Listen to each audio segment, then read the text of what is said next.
आज भारत आदिवासी पार्टी के हमारे यहाँ के आमदार विधायक प्रत्याशी अरविंद जी भलवई, मैं आप सब की तरफ से, राजस्थान की धरती की तरफ से और मेरे संसदीय क्षेत्र की तरफ से आपको और इस पंडाल में बैठे हुए हमारे समस्त भाई बहन की तरफ से शुभकामना देता हूं। और डरने की जरूरत नहीं है आपको, यह मैं आपको हौसला देता हूं। हमारे बीच में मेरे साथी राजस्थान के आमदार भाई उमेश जी, भारत आदिवासी पार्टी के, साथ ही मंच पे विराजमान समस्त पार्टी पदाधिकारी, हमारे उनके माता जी, उनके पत्नी मेरी हमारी माता तुल्य, साथ ही उनका पूरा परिवार, और इस पंडाल में विराजमान हमारी माताएं बहनें, नारी शक्ति, युवा, बड़े बुजुर्ग। मैं मेरी बात को शुरू करने से पहले हम जो बैठे उससे आगे या उनको कहे कि हमसे ऊपर हमने उन महापुरुषों को तस्वीरों को लगाया है और उनको ये कार्यक्रम शुरू करने से पहले इनको नमन किया है, इनको याद किया है। अगर ये तस्वीरों में जो महापुरुष है वो नहीं होते तो शायद ये देश आजाद नहीं हुआ होता और हमको इस तरह अधिकार नहीं मिले होते और आज हम चुनाव नहीं लड़ते। मैं इन समस्त महापुरुषों को नमन करना चाहूंगा जिन्होंने अपना खून पसीना बहा के अंग्रेजों से, राजा रजवाड़ों से, मुगलों से लड़ाई लड़ी और हमारे जल जंगल जमीन के अधिकारों की रक्षा की और उन अंग्रेजों को यहां से भगाया, सामंतवादी शासन खत्म किया, मुगलों की तानाशाही खत्म की। उन्हीं से मुझे याद आता है कि जब इस देश को आजाद कराया था, संविधान निर्माताओं ने, मेरे क्या है, मैं खुद जब खासदार बना, मैं आमदार था और ये आमदार खासदार मेरे लिए शुरुआत में जब एक बार एमएलए बना था, मैं सेकंड बार एमएलए बन के तीसरी बार एमपी बनाऊं, तो जब मैं आया था यहाँ पर तो हमने कहा था, पुलिस प्रशासन के लोग थे, कई जनों को पता नहीं था और वो भी कह रहे थे आप आमदार हो। मैंने कहा क्या होता है आमदार, क्योंकि मुझे नहीं पता था ये आमदार बोलते हैं।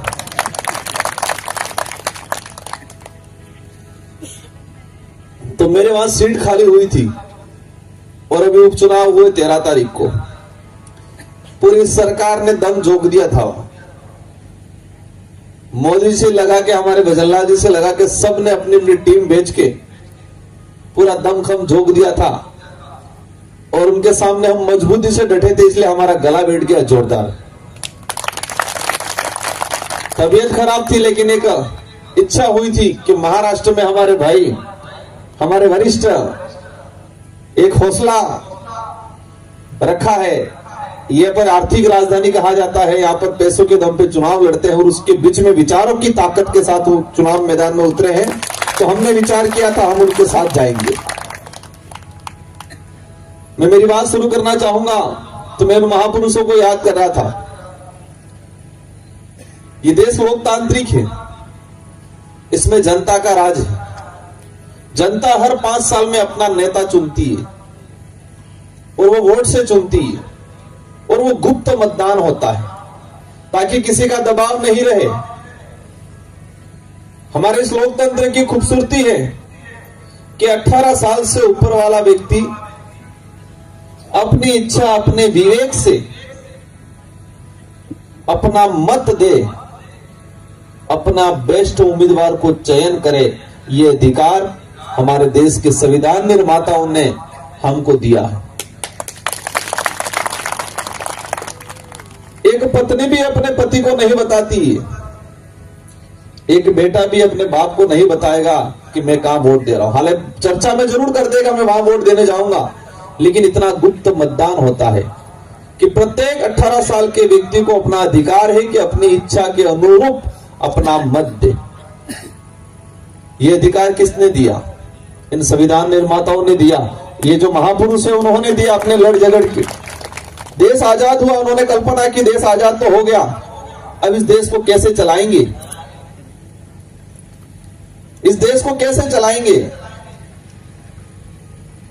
तो उन्होंने विचार किया कि जनता अपना नेता चुनेगी और जनता वोट देके चुन के भेजेगी। आजादी के बाद फिर हुआ, पार्टियां बनी। पार्टियां पहले होता है सिलेक्शन और फिर होता है इलेक्शन। दोनों लोकतांत्रिक तरीके से होना चाहिए था, लेकिन धीरे धीरे हमारे देश के अंदर सिलेक्शन मतलब टिकट का, जो ऊपर से दी जाती है, हाईकमान से दी जाती है। कांग्रेस की बात करो, बीजेपी की बात करो, शिवसेना की बात करो या किसी भी पार्टी की बात करो, टिकट कौन देता है? हाईकमान देता है। ऊपर से थोपी जाती है, ऊपर से दी जाती है, परिवारवाद को दी जाती है, एक जो है पीढ़ी दर पीढ़ी उसको दी जाती है। तो क्या रजवाड़ी शासन व्यवस्था और लोकतंत्र में कोई अंतर रह रहा है? जिसकी लाठी उसकी भैंस, ये कहावत है। लेकिन महाराष्ट्र में हम देख रहे हैं कि एक विशेष परिवार जो ताकतवर है, जिसके पास पैसा है, उसको टिकट दिया जाता है। वो सिलेक्शन प्रणाली ये लोकतांत्रिक रही क्या या फिर तानाशाही रही है? बताओ आप मुझे। आप खुद विचार करना कि सिलेक्शन प्रणाली मतलब टिकट का सिलेक्शन करना, उम्मीदवार का चयन करना, वो तानाशाही हो गई, वो मनमर्जी वाली हो गई, वो धनबल वाली हो गई, बाहुबल वाली हो गई। वहां लोकतंत्र खतरे में हो गया। वो लोकतांत्रिक व्यवस्था रही क्या? नहीं रही। टिकट ऊपर से थोपा गया, सिलेक्शन की बात में टिकट दिया गया, तो वो सिलेक्शन प्रणाली या सिलेक्शन उम्मीदवार का चयन करना पार्टियों के द्वारा कौन सा हुआ? तानाशाही हुआ। वो लोकतांत्रिक नहीं रहा। अब आती है इलेक्शन की, चुनाव के मतदान की बात आती है। हम देखते हैं महाराष्ट्र के अंदर या देश में देखा जाए, लेकिन देश से सबसे ज्यादा अगर महाराष्ट्र में जो है, दुकानें की तरह खोल रखा है, खाना खिला रहे हैं, कोई बकरा खिला रहा है, कोई मुर्गा खिला रहा है, लोगों को घरों में पैसा पहुंचाया जा रहा है, किसी को दारू पिलाया जा रहा है। क्या ये लोकतंत्र है? साथियों, मैं ये बात इसलिए बता रहा था कि भारत आदिवासी पार्टी ऐसी पार्टी है जिसका सिलेक्शन भी लोकतांत्रिक है और इलेक्शन भी लोकतांत्रिक है। इसका सिलेक्शन भी, मैं 2 बार आमदार रहा, मुझे टिकट हाईकमान ने नहीं दिया, मेरे निर्वाचन क्षेत्र के कार्यकर्ताओं ने मुझे सिलेक्शन प्रणाली के तहत लोकतांत्रिक व्यवस्था से मुझे टिकट दिया गया। मुझे खासदार बनाया गया।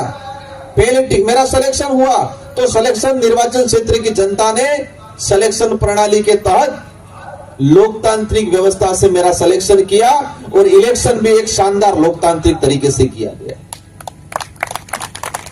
मैं जितना जो समझता हूं कि इस देश के अंदर हमारी पार्टी की बात आती है, कुछ लोग सोचते होंगे छोटी पार्टी है, राजस्थान पे पनपी है, एक खासदार है, 3 आमदार है मध्य प्रदेश में। लेकिन आपको मैं बताना चाहूंगा, सबसे कम समय में सितंबर 2023 के अंदर इस पार्टी का निर्माण हुआ। पहले मैं एक बार आमदार रहा, मैं दूसरी पार्टी से बीटीपी से रहा था। सेकंड बार में अपनी जो पार्टी भारत आदिवासी पार्टी, खुद की पार्टी हमारे लोगों ने बनाई, हम लोगों ने मिलकर बनाई, आपके लिए बनाई है, आपको प्रतिनिधित्व देने के लिए बनाई है, क्योंकि आपको बारी बारी से ठगा जा रहा है। यही भारत आदिवासी पार्टी सबसे कम समय में सबसे अधिक ग्रोथ करने वाली पार्टी है और आज राजस्थान के अंदर कांग्रेस बीजेपी के बाद तीसरी सबसे बड़ी पार्टी के रूप में है। महाराष्ट्र की बात करते मैं सुन रहा हूं, 3-3, 4-4 पार्टियां मिलकर चुनाव लड़ रही है। कितनी पार्टियां? 3-3, 4-4। सही बात है। किस लिए लड़ रहे हैं?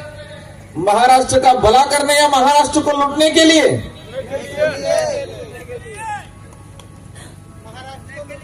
3-3, 4-4 पार्टियां मिलकर चुनाव लड़ रही है। वो क्या इस देश का भला करने के लिए, लोकतंत्र बचाने के लिए, संविधान को इम्प्लीमेंट करने के लिए लड़ रही है या फिर महाराष्ट्र को लूटने के लिए लड़ रही है? वो आपको तय करना है। मैं सवाल आप पे छोड़ रहा हूं। हम आए तब हमारे अरविंद जी वल्लभ साहब मेरे पिता तुल्य हैं, वो कंफ्यूज हो रहे थे कि खासदार आए हैं, आमदार आए हैं, लोग कम हुए, वो बोल नहीं पा रहे थे। हम समझ गए थे उनकी भावना, लेकिन मैं मन ही मन हंस रहा था कि क्रांति कुछ लोग करते हैं, संख्या में नहीं होते। आंदोलन करने वाले, शुरुआत करने वाले गिने चुने होते हैं। देश की आजादी की बात करें बिरसा मुंडा जी को लेते हैं, भीमराव अम्बेडकर जी को लेते हैं, तात्या जी को लेते हैं, तात्या टोपे को लेते हैं, भगत सिंह को लेते हैं, गिने चुने लोग।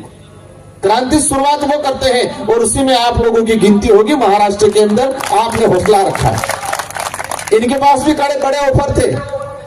आज जिस तरह से हमारी महाराष्ट्र नंदुरबार नवापुर की जनता के पास ऑफर आ रहे हैं, आजा इधर एक बोतल दे रहा हूं, ये करके लालच दे रहे होंगे, इधर आजा उनके साथ वालों को लालच दे रहे होंगे। इनके पास भी ऑफर थे कि आप चुनाव मत लड़ो, आपको इतना पैसा दे देंगे। लेकिन उन्होंने कहा कि परिणाम क्या रहे उसकी चिंता नहीं है, लेकिन तुम्हारे पास पैसा है, मेरे पास विचार है, देखते हैं विचारों की लड़ाई आगे रहेगी या पैसों की लड़ाई। चिंता नहीं करने की।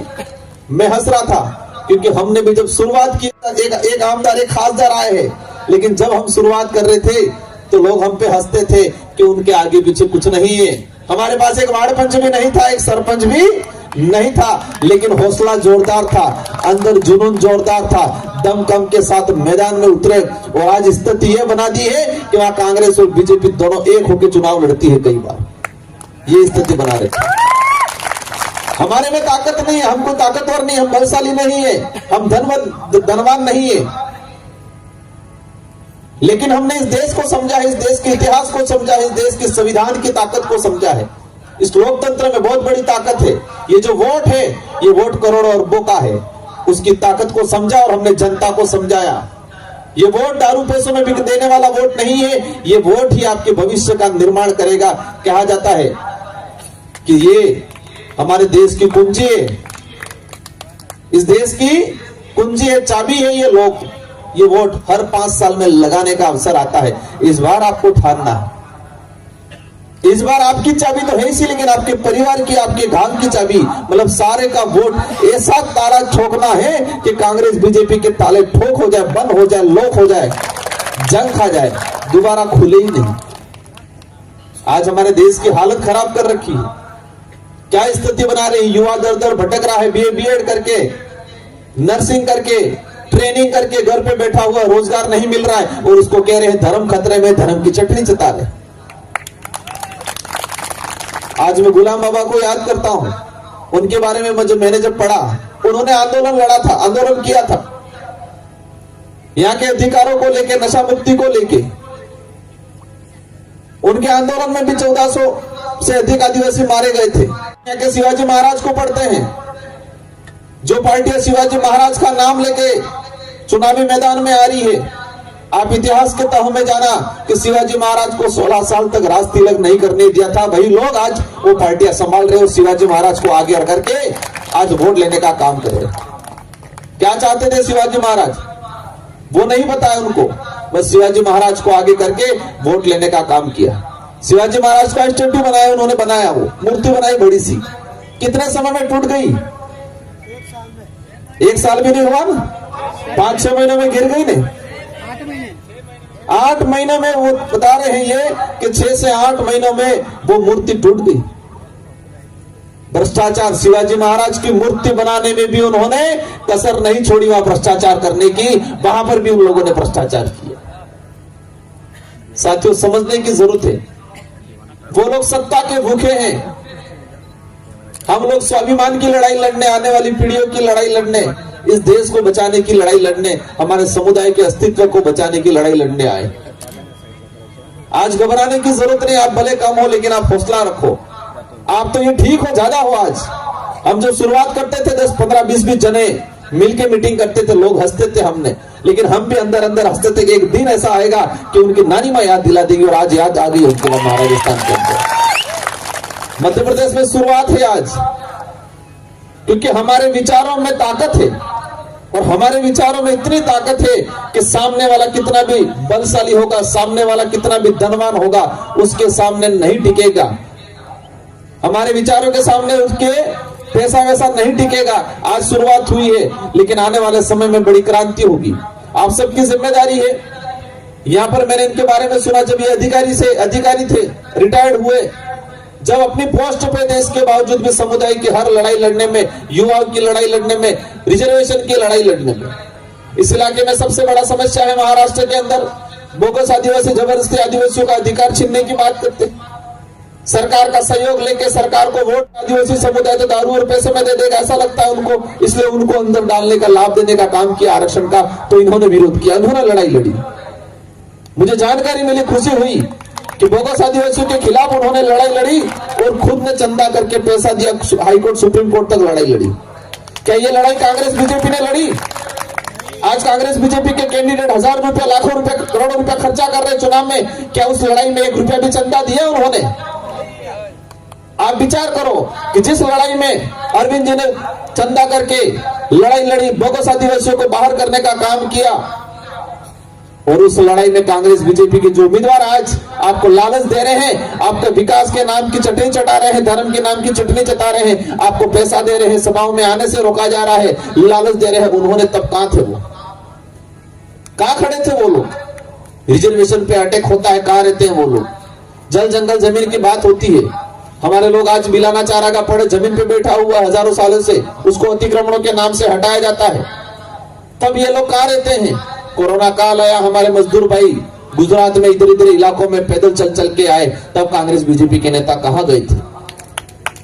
तब क्यों नहीं आए?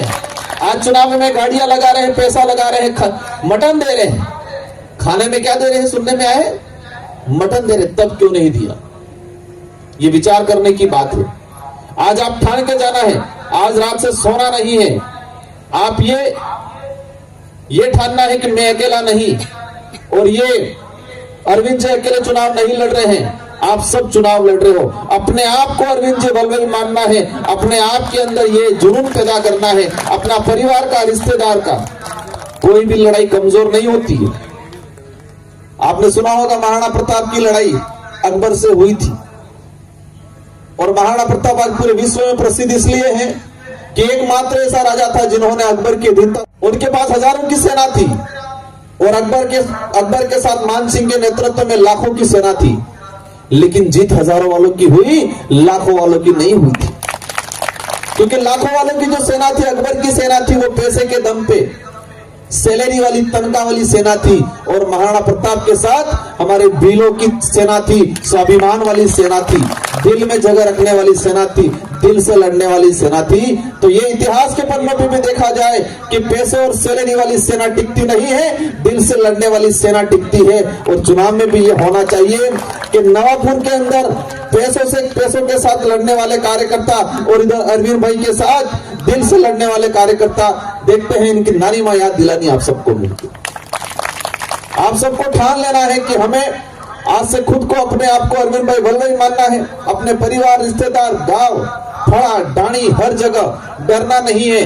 लोकतंत्र में अपना अधिकार है, चाहे वो हमारे वहां पर भी हुआ भी, सरकार पूरी लगी, पूरा सरकारी प्रशासन लगाया, सरकारी मशीनरी लगाई, लेकिन हमारा कार्यकर्ता डटा नहीं, कह दिया जेल जाना पड़े जेल जाएंगे। हमारे कई कार्यकर्ता जेल जाने के लिए तैयार हो गए, लेकिन नहीं डरे और लड़े।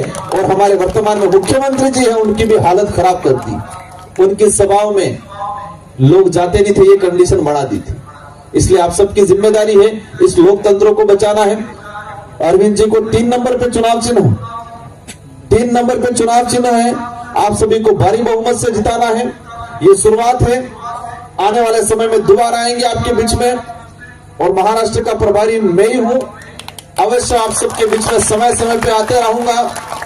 मेरे भी रेगुलर 2-3 चुनाव हो गए, मैं खुद एमएलए का चुनाव लड़ गया 23 में, फिर खासदार का लड़ गया, अभी खुद लड़ाया, इसलिए समय नहीं मिला है, लेकिन अब शुरुआत हुई है। अवश्य आप सबके बीच में आएंगे, और आप सबको ठानना है कि आपके हक अधिकार की लड़ाई, आपके बच्चों की शिक्षा की लड़ाई, आरक्षण की लड़ाई, और आपके आने वाली पीढ़ी के भविष्य की लड़ाई, यहाँ की एजुकेशन व्यवस्था, यहाँ की चिकित्सा व्यवस्था के बारे में बता रहे थे। उस समय कोई नहीं लड़ेगा, ओनली फॉर अरविंद भाई वल्लभ लड़ेंगे, वो नहीं लड़ेंगे। वो सिर्फ चुनाव में पैसा लेके आएंगे, खाना लेके आएंगे।